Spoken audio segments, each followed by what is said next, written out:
Çaxırdan qoyub. Gülmək gəlim. Kimi çıxsan? İşte. Hardan gəlmiş? Qalxdan gəlib özü. Düzəlmə şey, ay Allah bu.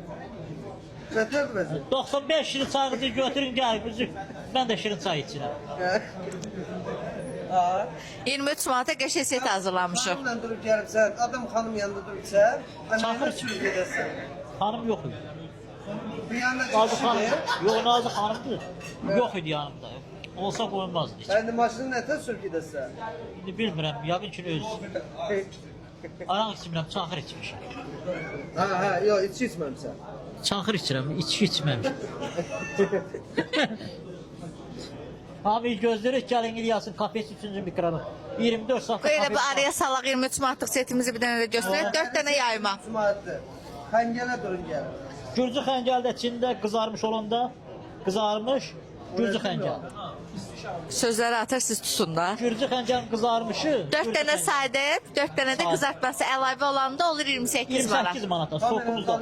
Bax sokumuz, turşusu, qaltığımız. Ondan sonra bu da nə acı kası.